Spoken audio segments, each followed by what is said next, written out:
Hello, welcome.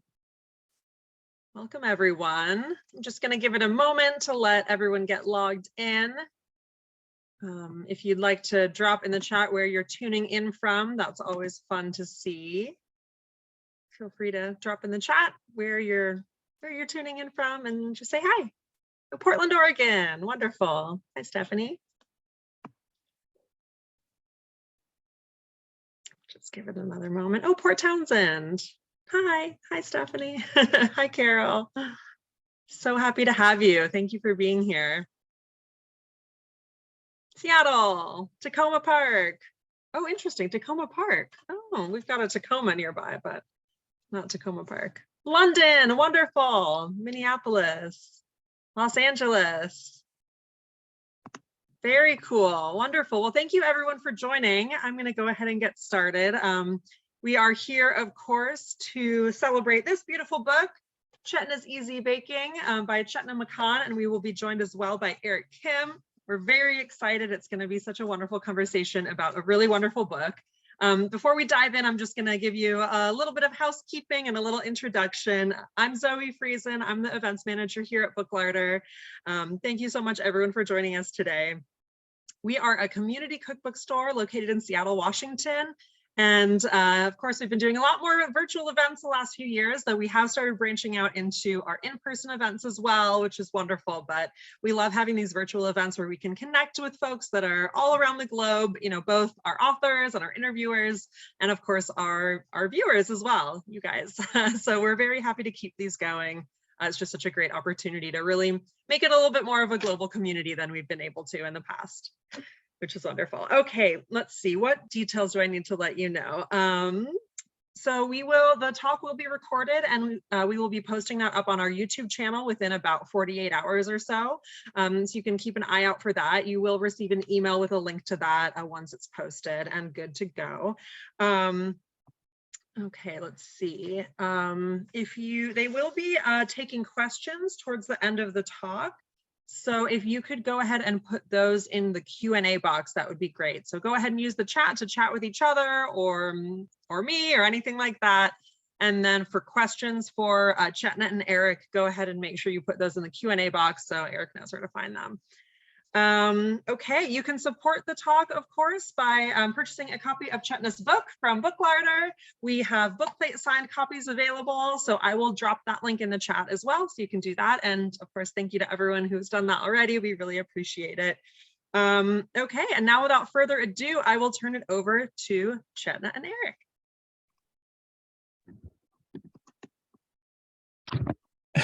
Hello. Hi. I love the Zoom thing, especially when we have to reveal ourselves because there's like no curtain or anything. It's just like, we've been here, but but as much pomp and circumstance as we can add. I think that's good. Actually, do you know what pomp and circumstance means? I still don't. I always forget what that means, but I use it because I think it means like parading, it means celebration. I think it means hello. I'm here. Chetna, you and I have met once before over a meal. We'll just call it a meal. Yeah. It was okay. It wasn't that good though. But I think what's really special is that, you know, I've been reading you for a while, and I used to be an editor at 52, and Chetna was one of our columnists. And I think one thing that's really kind of my relationship to you don't know this, is that you really explain things so well over video. I'm obsessed with your YouTube channel. I think the savory recipes are as wonderful as the baking recipes. But as someone who doesn't identify as a baker, I find this book such a joy. I mean, I kind of, you know, the first thing I really want to ask is, how did it feel writing a baking book after all these years? And like, do you consider yourself someone who's known for baking versus savory, even though you've written like 4 more books now, or like, sorry, 4 savory books? You've written like many savory. I have to, yeah. I have written, this is my 6th book, and actually the first baking book was a mix of savory and sweet. Oh, And right. this one is also a mix of savory and sweet. I don't know. I feel I could be a baker if you want me to be, and I could be an Indian food writer if you want me to be. So it depends on who is interested, who is asking questions, what the person wants to bake. Yeah, so actually, I think I identify myself equally with in both ways. Though I have to say, I'm not a kind of a patisserie baker. I'm not like that kind of an expert. My baking is very home baking style, very rustic, very made with love kind, and I try and emphasize that so much in my videos and my recipes. And even if you look at the book, they're not like perfect icing and perfect sugar kind of work on top. So but that is what I like to eat and like to serve, and that's why it's in the book. Me too. Do you think that having the time between the baking books, savory and sweet, gave you like a lot of material over the years you've been sort of like collecting? Actually, I don't work in that way. I'll tell you why. Because I obviously I look at something and I'll think, oh my God, this is very interesting. I'll try and remember it. I should have learned by now that I haven't got such good memory, so I really should be writing things down. But no, I haven't, because I spent all those years in between researching and writing other books. Other So books, yeah, man, you churn out like a book a year, which is so wild. You're maybe like one of the most prolific recipe developers I know. It's like really a gift to the world. I, one question I like to ask is, you have this book, this gorgeous book that you have created and has all your babies in it. Because it feels like having, a bunch of babies at once, and then you kind of have to like see how other people okay, the baby metaphor is getting out of hand now, but I think one thing that I'm always interested in is if you were to think of your book as an album, like a music album, and you know how like pop stars have like a first single, a second single, a third single. If you had to pick 3 singles, like 3 recipes to promote your book on the radio or something like that, yeah. what would they be? Do you have a 1, 2, 3? Oh, that is such a good question.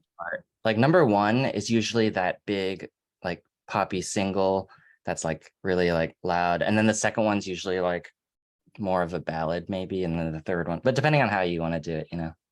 I know, but it's so hard. It's a very Yeah. good question, but the answer is very, very difficult.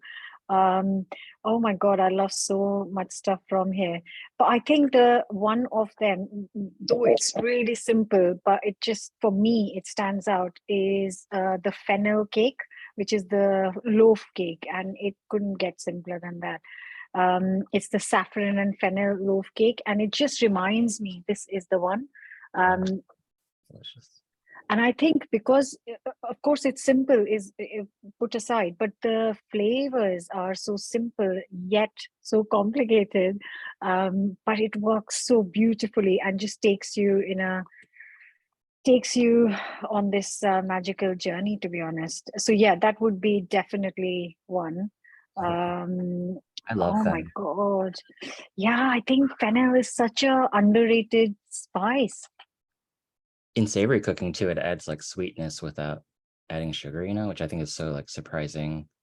I like baked goods like that Absolutely. too. I like when a recipe kind of surprises you with its simplicity. So I think that's when you've like really nailed it. Wait, 2 more. And they don't have to be Oh in yeah, like I know. ranking order. Right. So I think another good one is the potato curry puffs, because I've been making it a lot more recently, but they are the potato curry puffs, which I think people have been making a lot as well. So I Yeah. keep getting a picture every other day of somebody's made it. Yeah, I've been making that a lot. While talking about the book, you go out and you talk about the book, and I've been demoing it a lot. So it's something that I have, yeah. Um, I think one which actually so far not many people have sent me pictures of, and I wish they were making it, is actually, there's a tie. It's a tie.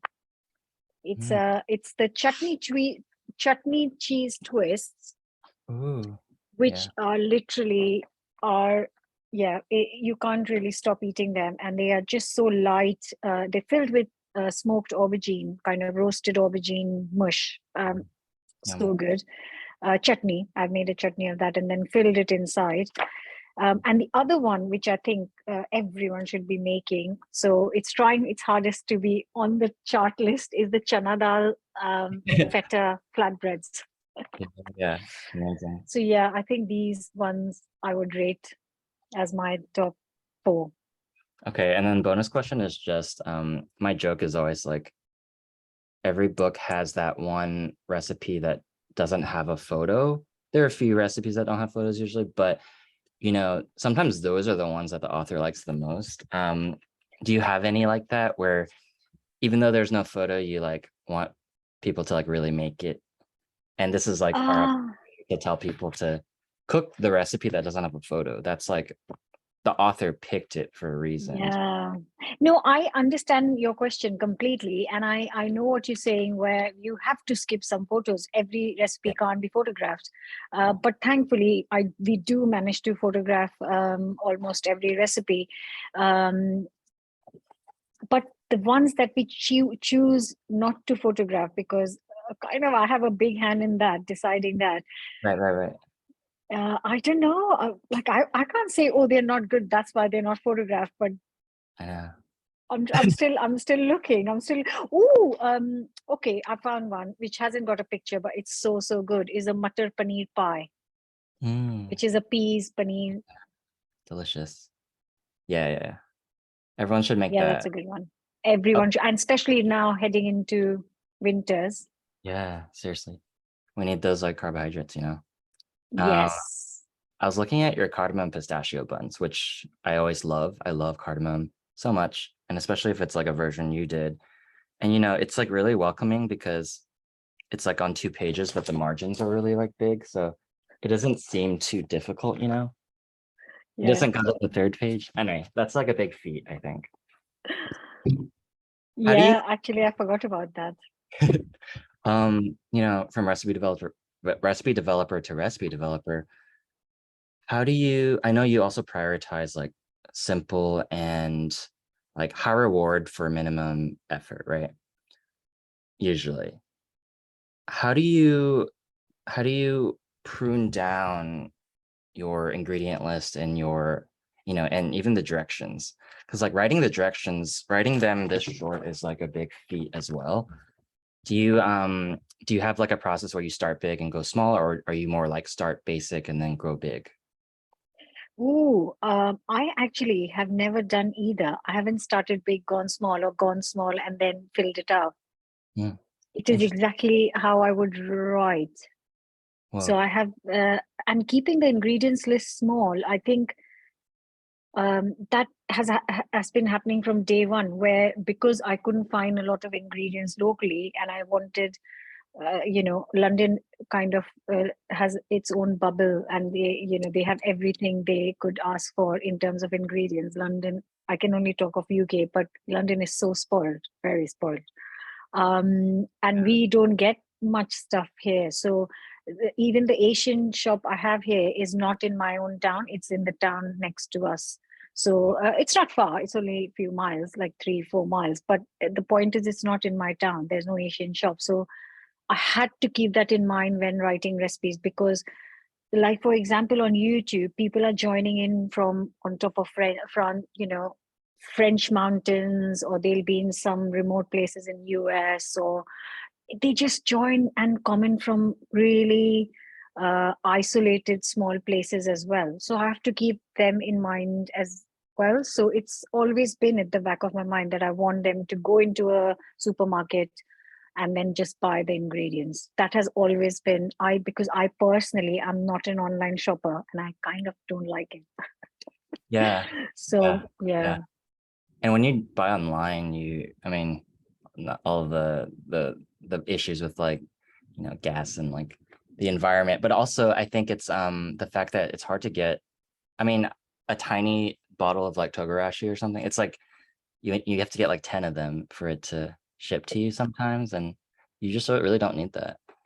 Exactly. But even like if you have to buy specific spices or something, then you have to buy like big packs because they don't have small packs, or the buying the small pack doesn't make any sense. Whereas you only need this much. And yeah, it just online shopping is not my favorite at all. Yeah, yeah. I think I really like that. I currently live in a neighborhood where I can't really get specialty ingredients, and I actually think it makes me a better recipe developer because I go to the store and I'm just like, well, I can't find this, so I'm gonna figure out a different thing to call for, or at least a substitute. I think it makes us nimble as cooks, probably. Um, I really like the way you talk, like write to your readers, the way you handhold, and you're very encouraging. And especially this book, I feel like it's such a celebration of baking as something that should be like folded into your life. What is one thing that you want your readers to take from this book? I always like kind of like that question personally. I don't know. I think it's like, I think I want the readers to think that baking doesn't necessarily mean vanilla. Baking yep, could be so much more. I love vanilla. Vanilla ice cream is my favorite. Just to make it clear, I don't hate right, vanilla or something. I love vanilla, but uh, just like everything can't have cardamom, everything can't have vanilla. And I think there is so much more to baking. Um, like adding layers of flavors and spices. This is what I want them to take away from this book, kind of try to experiment. I don't want them to go tomorrow and add a whole lot of black pepper into their bread, but just if they try some of the recipes, they'll be able to kind of experiment, like just adding that fennel to the loaf cake. It's yeah, only little, and it's the saffron is also little, but what it does to it is just magical. yeah. And then when people taste it, they're like, oh, that's what fennel tastes like. And then they know how to use it later, which is like you're supplying them with kind of like a skill set, which is good. I so agree. That's such a good line. Vanilla in our culture, at least in well, I guess like both in the UK and the United States, but it's like seen as the blank slate or the standard, but it's like really oddly, anyway, I think that's just so not true for so many people. And vanilla, on the other hand, these spices, like warm spices, for instance, aren't just for dessert. I think that's like something people also like in the United States maybe have trouble with. It's like we buy it in these McCormick kind of little red things, and they're supposed to be for dessert, but there's so much savory application for all of these spices. I mean, which is important, and I think it's something that your book really shows. Exactly. I think, and uh, I understand cooking is you can correct the stuff while you're cooking, and if it's not going right, you taste it, and you can't do all of that once it's in the oven. It's literally in the hands of oven gods. But I know, but it's just. But at the same time, it shouldn't stop you from trying, because what baking is such a, because I'm not a scientific person, I'm not from a scientific background, I'm from a creative background. So for me, I don't try and wonder what's baking soda going to do to that. I don't care, to be honest. Yeah. I want the result. I want how it creates something rather than what science goes behind it.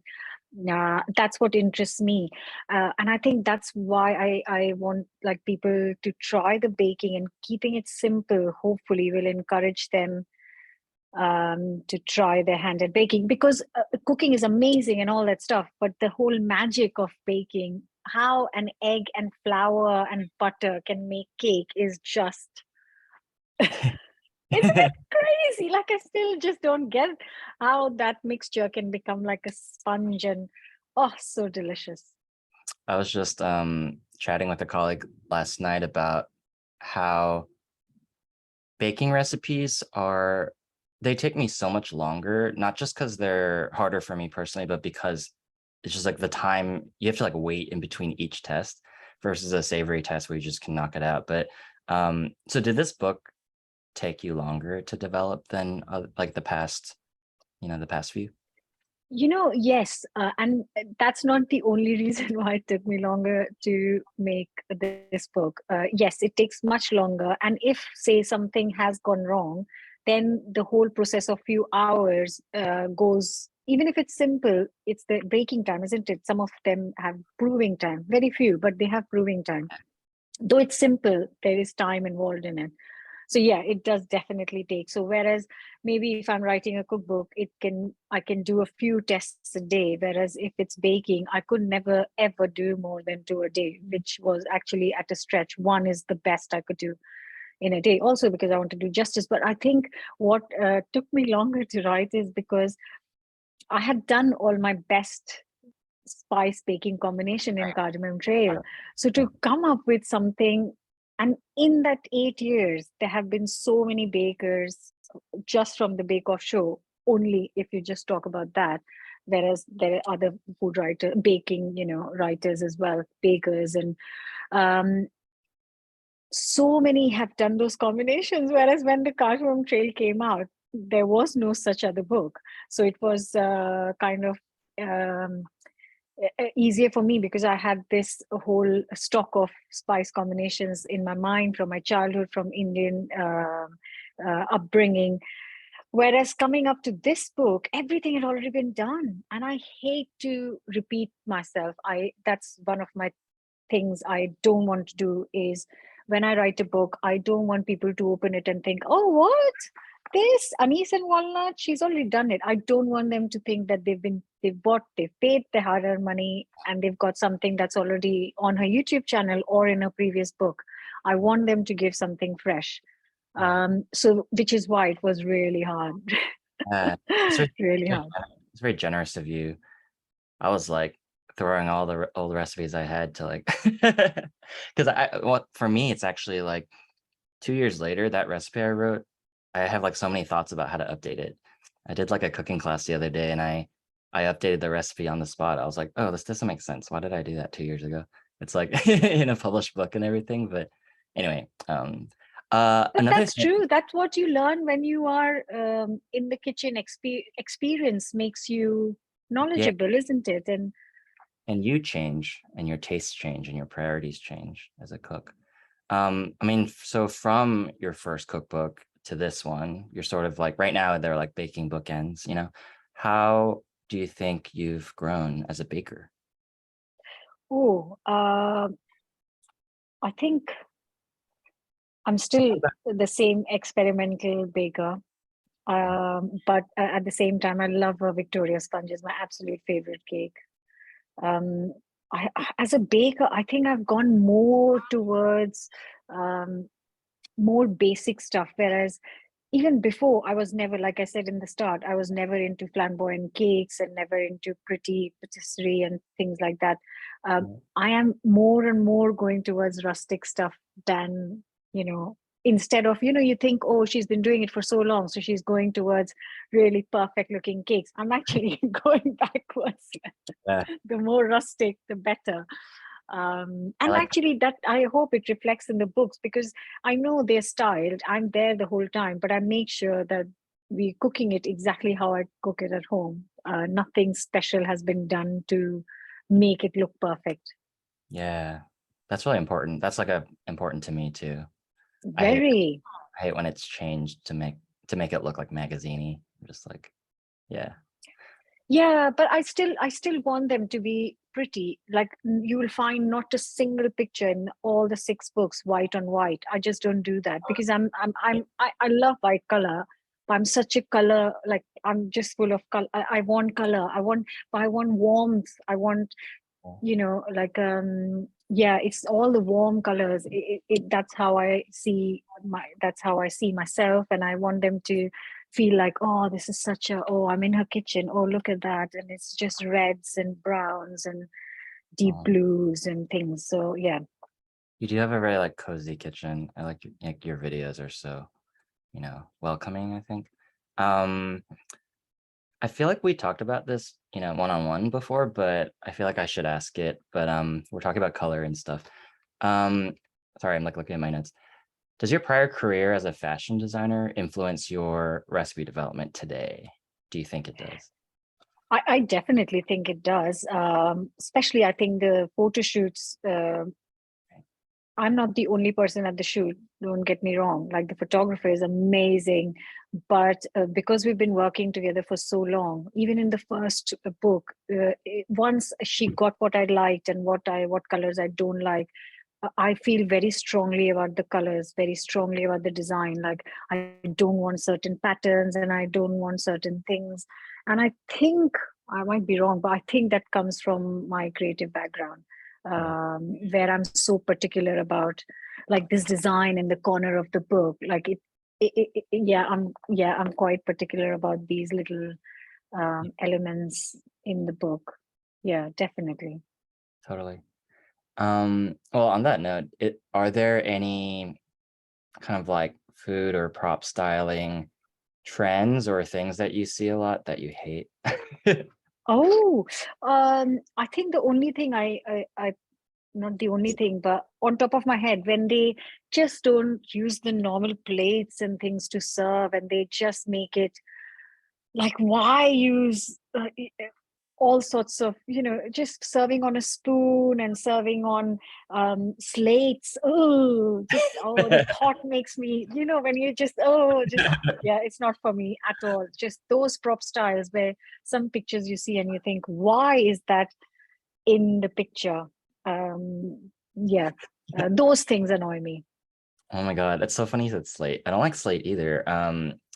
Just like there's something about that texture that doesn't seem human, or like, Oh, yeah, and I'm always like, it's always like a Russian roulette at a previous job. Like if your column had the slate, like I always hated it. I was like, ugh, it's like they shot it with the slate. And like, that was always a thing that I didn't like. Okay. Okay, we were talking about like how long books take. I wanted to ask you about deadline anxiety, but first, your last book was about 30-minute cooking. Did that take less time to develop because they were like 30 minutes, or is it actually harder because, getting something simple is actually, it's a skill. It's like not easy. How did it for you? you know what? I wish I could go back in time. And in the beginning, when I was writing my first book, if I knew these are the 6 topics of books I'm going to write, that Right. I would do that. If I don't regret things, but if I could go back in time, that's what I would do. Where I would say, okay, I did street food, healthy, 30-minute and baking, because a lot of the recipes that I cook every day, 30, I had used in for already in Healthy Oh, Indian, yeah. because there was no limit to that. It was healthy and it can be ready in 30 minutes. So I used it. I didn't know I'm going to write a next book. I don't know when I'm writing a book that I'm going to do a next book, Right. because I'm sure I've spoken to many authors and nobody knows the market. Nobody knows what's going to happen next. Maybe if you beforehand have a deal for many books, that's a different situation altogether. But yeah, so it was easier to some extent because I could cook it quite quickly. So once I knew what I was cooking, unlike this baking book, I could, test it in 30 minutes because it couldn't take any longer. The only thing, the hard part was that I could not use a few things, like some of the lentils I couldn't use, like proper chickpeas. I had to go towards tin because I couldn't soak and cook in 30 minutes. So yeah, that was a slightly difficult thing to kind of keep in mind. So it has been quite challenging because in Healthy Indian books, I had to make sure that I'm not putting any sugar or an extra oil or keeping it. My food is generally very healthy, but I'm not. So it was a bit of a challenge I had to accept. Whereas in 30 minutes, I always had the timer on. Literally, always had the timer on. I think there were only 2 recipes I had to scrap because I couldn't. It was 40 minutes, and I thought, no, I really, again, I don't want them to buy the book and thinking, oh, I could make dinner in 30. It could take 5-10 minutes longer because some people chop slowly and the hobs are different, so it could take longer to cook, or if you're cooking on low heat. But nobody could question it. If somebody came to me and said I couldn't cook it in 30 minutes, I wouldn't accept it because I've tried it so many times and it's worked. See, that's the thing I want people to not think. that she's selling a lie. That's what I wouldn't want that to happen. Sure. I highly doubt anyone thinks you're a liar. It's like, No, in the sense, it just, I know, I you know understand. how Amazon is, and you know how the reviews can be, or social media. Forget the Amazon. Social media can be such a So nasty vicious. place. Yeah, so nasty. How do you deal with the nastiness personally? Honestly speaking, touch wood, I don't get much nastiness. Right. A couple of times people have said, "Ooh, I wouldn't eat that," and I just say, "Good job, I haven't cooked it for you." I always reply to the such comments. I make sure I always reply to such comments because they're not many, and I think, Yeah. why would you say something like that? Anyways, we're not feeding it to you. Like, or if I've had it from a spoonful from the main dish, and I'm thinking my family's going to eat it. You're just watching it on camera. What difference does it make? I'm eating with the same spoon from the bowl. Yeah, those are the few things which annoy me. Yeah, the internet is a place. It's such a lovely place too. We wouldn't That's be true. here if it wasn't for the internet. We met on the internet. I wanted to ask you this. I think about this sometimes. Like, when I started recipe developing, I didn't realize that like years later I would have this archive of my tongue, like my taste buds, and the way I cook. And I don't know if you're like this, but I have periods of just obsession over certain ingredients. Like you can tell, oh, Eric had sherry vinegar that like, that quarter or whatever. Or honestly, it's like I'm just trying to get rid of the bottle. But and then it's fun to like remind yourself that, oh yeah, 3 years ago I used to love the combination of this and this.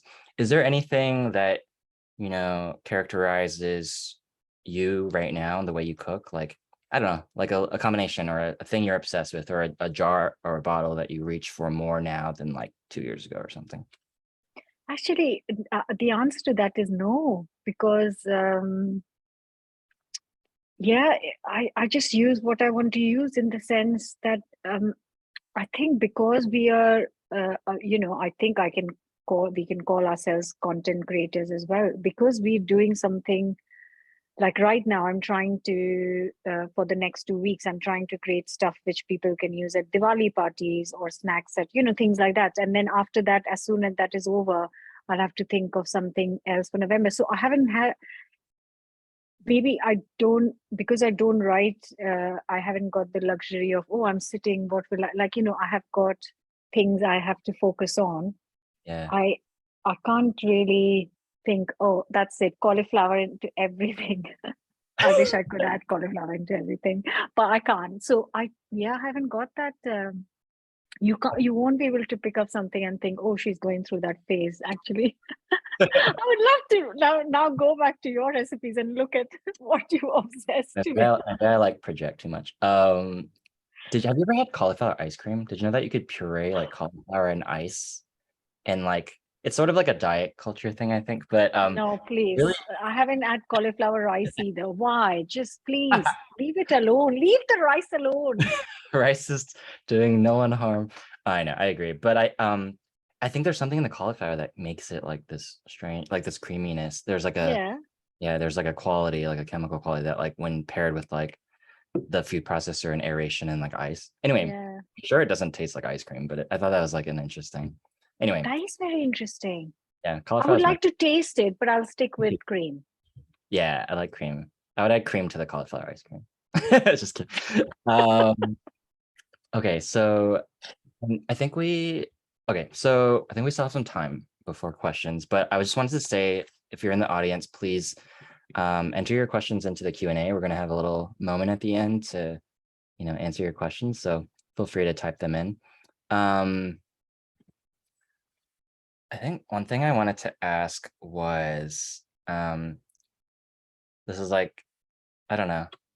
What are you, a morning baker or like an evening baker, or do you just bake all the time? No, I don't bake all the time, because I will. When I was writing this book, I was baking all the time, and I try and stick with, like, we'll make a cake over the weekend or something, or my daughter will make a cake or something, and then we'll eat it till it's done, and then we'll bake. So I'm not overlapping the bakes Oh, until unless it's recipe testing. And when I went to New York, I just overdid on the cakes. I'm still carrying it with me. So I'm understood. Yeah, you did a good trying job. to You did a good job. overdid. I overdid with the cakes when I was there, and yeah, I haven't still stopped. So I'm trying. So right now it's not happening. It's but it's Diwali, so I've like literally just made coconut chocolate laddus. So it's Oh, not baking; it's cooking at the moment. sure. Gorgeous, gorgeous. Well, for the people in the audience, can you tell us your favorite thing you ate in New York when you were here? Baked good wise, like, do you have a memory of a thing that you can tell us about? Yes, please. Oh, so I was just asking if when you're on your trip, do you Oh, remember? do you or me? Yeah. I Sorry. thought you were asking the audience to write in the Q&A Oh, what actually, they. they should Oh, do that too, but yeah, that's what I thought. Oh, for for the people who me, want to visit New York. Yeah. my favorite place was Supermoon Bakehouse. Oh, right. Yeah, you like that place. Cool. Yeah. And what Oh, do you not like it? I've never been there. Oh my God, Did you say? so good. Yeah. Can you say it again? Supermoon Right. Bakehouse. Supermoon Bakehouse. What should people get there? Oh, I don't know, but I tried three things. I tried a donut, and they had their cronut. Is it cronut or Yeah. croissant and donut mix? Cronut. Oh my God, it was so good. I think it was Ferrero Rocher flavor. And I Yeah. had a passion fruit filled donut. Oh my God, so good. That was really, and thankfully I went in time as soon as they opened up, like half an hour, 15 minutes after they opened. And there was a queue already, but I got in the queue and I thought, oh God, what if I don't get anything by I got there? And I thought, okay, I'm not going to have one, I'm going to have three things. Wow. I've come all this way. But there were lots of amazing bakeries. Oh my God, what was that? Fan donuts? I've Oh yeah. not had donuts like that before. Yeah. Oh my God. Mm, So fresh, and like her flavor combinations were amazing. yeah. Oh, the guava cheese or whatever it was, and there were mango lassi. Oh, just everything. And they said that they bake it fresh and then it's done in the end of the day, and that's it. So it doesn't go on to sale next day, which I thought Right. donuts, you have to have them fresh and you can tell if they're fresh. Yeah. So I totally agree. Do you have? Sorry, I totally forgot the question. I was like holding on to it because I was like, um, are you the type of person who like is always kind of working? Like you go and have an amazing donut, you go have an amazing. I feel like I know the answer, but are you like always thinking, okay, how do I recreate this? Or like maybe I want to try a recipe that has this flavor, like, or are you able to just enjoy it and live in the moment? I am able to enjoy it and live in the moment because I have done that in the past where I've thought, oh, this tastes amazing. I'm going to make it, and I keep pushing it. Oh yeah, I'll make it, and I make it. Like example, last time I went to India in February, I had a few amazing kind of snacky things at a wedding, and I took pictures, and I thought, oh, this is okay. I know how to make this. I know how to make this. And I thought, oh, I'm going to do it. I'm going to do it. And I've left it too late. I can't remember it now. Right. You have to do it. Do you think, can you remember it after so long? I think if I do remember it, then it's worth making, if that makes sense. It's like, Yes, absolutely. But it's been months and you've eaten so much in between that I can't remember sure. the exact flavor of what I have got a picture, but I can't remember. Whereas when I ate it there, I thought, that's it. It's just that flour and that spice and and they've done this. That's it. I'm going to try. And I really should. I keep doing that all the time.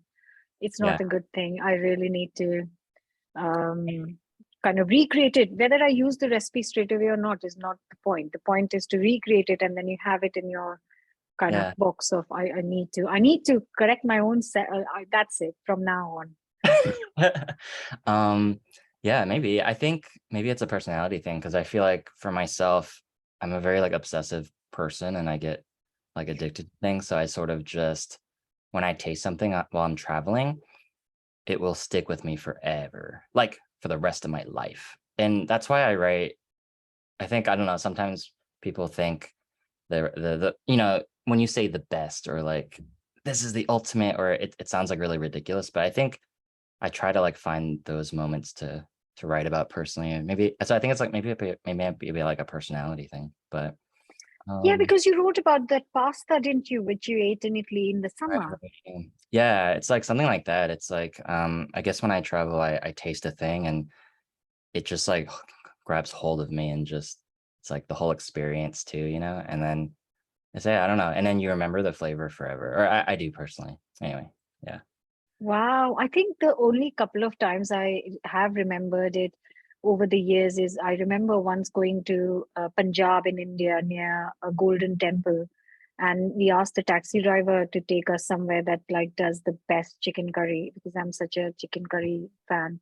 Yeah. Um, and like Punjabi chicken curry is something else. And he took us to this kind of off the high street dhaba, which we call a small Indian restaurant. And I still remember the chicken curry there because it was really was the best I've Yeah. ever eaten in my life. But I never recreated it because I know I can't recreate it because the Yeah. spices there, the butter there, the ingredients there, I can't recreate that same thing. So there Yeah. was, but I remember that very, very clearly. Yeah, I do agree with you that some things, but they have, it doesn't happen very often. Like I won't remember something from every single trip because Right. maybe I've not eaten anything Right. crazily good. Yeah. I think it's good to probably, soak the moment and just like appreciate the trip for what it is instead of trying to turn it into content. So I think that's probably a good thing. No, but I do turn it into content, but the Right. You content of actually do the showing travel. and sharing pictures, not Right, right, actually recreating the right, recipe. right, right. But I That's true. do, yeah, that's where I can't switch off, you see. I think that's where you are good at, and I'm not. Where I think, I'm visiting this place and I might not come back here again. And I want to show people that, I want to tell them about this place or about this food I've eaten or my experience of it, and it doesn't absorb or take away from my experience of the place. It doesn't interrupt with my holiday or my trip or my work. It Yeah. just comes naturally. I do it without thinking. That's good. That's more profitable than not, I think. So I think that's a good thing. Um, I wanted to ask this question. I'm going to ask you two questions and you answer the one you want, but I kind of want to ask, are you able to tell us what the next one is? And also, do you or if you had no budget in the world, this is something Matt Rothbard at Taste asks all the time and on his podcast, the Taste podcast. If you had no budget in the world, no time, what would like your dream book be? I'm just gonna say book, cookbook, book. Oh, my dream book, actually, my dream project would be to take people like via the video um, to real Indian kitchens because Mm, I don't think people, my kitchen is there. It's beautiful. It's lovely. It is an Indian kitchen, obviously, but it's not the real Indian kitchen where we're so used to. You don't need equipment. You don't need. Um, they don't have spice cupboards. yeah, We didn't grow up. My mom doesn't have a spice cupboard, and it's just making the most of small spaces, no equipment. Um, yeah, when I went for research for healthy Indian vegetarian, I've been before, but that particular trip was amazing because I went to Indian kitchens of different people from different parts of India. And I thought things might have changed because obviously I've been out for 2 decades. Obviously, we visit every year, but being to different kitchens was such an eye opener. And it just mm, made me so happy. And I was thinking, this is what people need to see. They really need to. So if I had endless budget and if I had time, yeah, that would be my dream to go and cook with women in proper Indian kitchens, not Indian women around the world, but actually in India. right. Man, Chetna, I just like don't know if that's that far off for you to do. Like, I don't know. we'll clip this video and then put it online Please, yeah. for your Can we next do that? your next. I would love that. Yeah. Oh, I would love to read that. That sounds amazing. I think maybe we can dive into a question or two. If you have a question, feel free to ask. I'm gonna go ahead and ask this one because I'm curious too. How do you stay inspired with recipe developing 6 books later? Uh, it's quite hard, but there's always something new I want to share. Right. For example, like I said earlier, I made chocolate coconut laddus, and because Diwali is on Monday, and I just thought, I want something quick, again, easy, and I want to give them something new. So Mm. that's how this recipe for this is going to go out on YouTube this week. But this is how it came about. So there's always something Yeah. to look forward to, something exciting happening, or something in season. And I've seen it in the market, or I've seen someone else cooking something, and or I've eaten something I've gone out and had a nice meal. Or it could be anything, but yeah, I think if you're passionate about something, it's not a difficult thing to find. I think the day I feel like, oh God, what do I cook now? I think is the day I need to take a break. Interesting. I feel like I'm someone who always has to cook to think. And I feel like there is the, kind of recipe that's inspired by a trip or something like that. But I think, I don't know, sometimes it's just like in the hands, but I know so many people don't work like that. Most of my colleagues, they think about everything first and then they cook it. Whereas I'm just like kind of, I don't know. Yeah, me too. I'm like, I have to cook it and experiment. I can't like make notes of it and then go and in the kitchen. I don't work like that either. Oh, that's interesting. It almost never works out either. It's like, oh, that honey mustard, blah, blah, blah, sounded great. And then it's awful. And then you're just disappointed instead of being like, oh my God, I tried this amazing thing and then it worked. And now I want to write about it. That's like something that happens. Yeah. Yeah, you're right. Absolutely right. Yeah. Okay. We have 11 more minutes. So get your questions in while you can. Chetna, if you have a kitchen garden in the UK, what must-haves do you grow for your recipes? That's such a lovely question. Do you It is have a lovely question. Sadly, I don't have a kitchen garden. But if I had a kitchen garden, I would grow all the herbs, because I think that I find that's such a waste to buy a whole pack of herbs. And then if it's coriander, I use till the last. I never, ever, ever have thrown away coriander because I just use it all. But if I'm buying any other herbs, I have to buy the whole pack and then I forget about it. And then either I used half.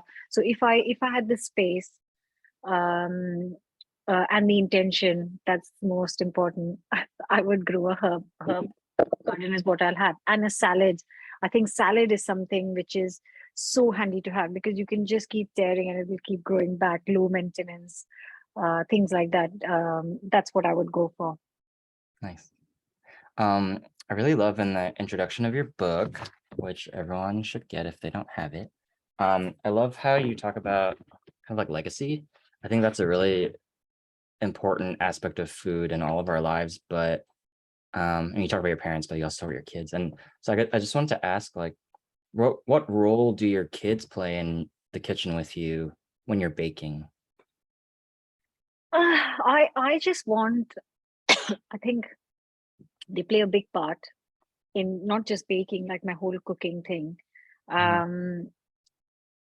I just want to pass down my kind of knowledge to them. So tomorrow, if they want to pick up these books, they should be able to remember and think, oh my God, I remember mom made this, or remember this growing up, and my grandma used to, like, I want them to have memories reading through the books. So they do play a very important part.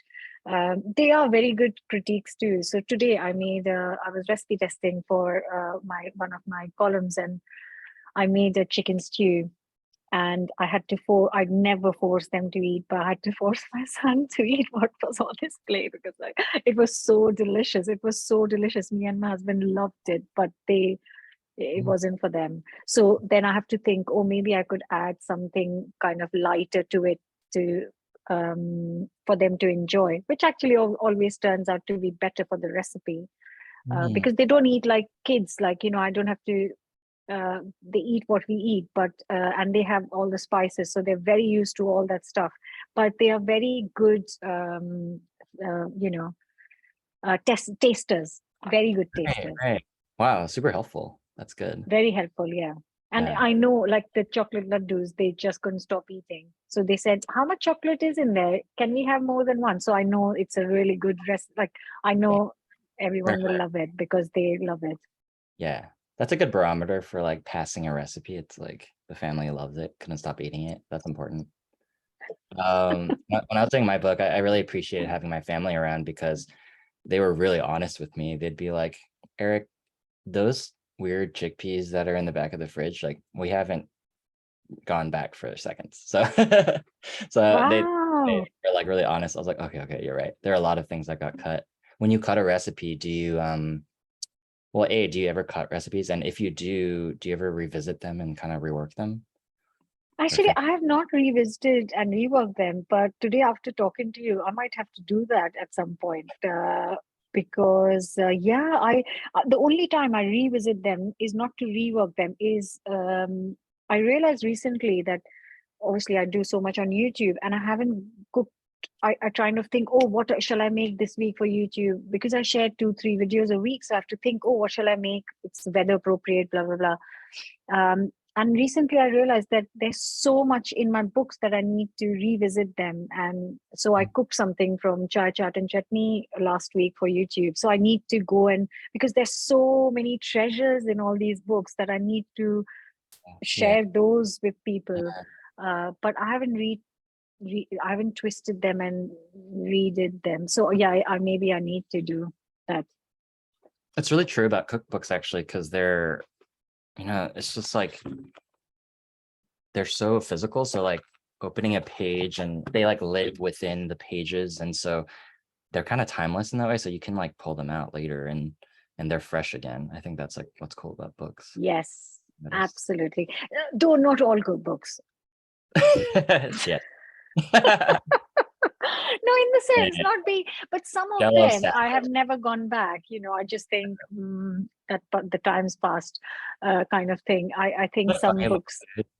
Yeah, what's a food trend that you're glad has passed?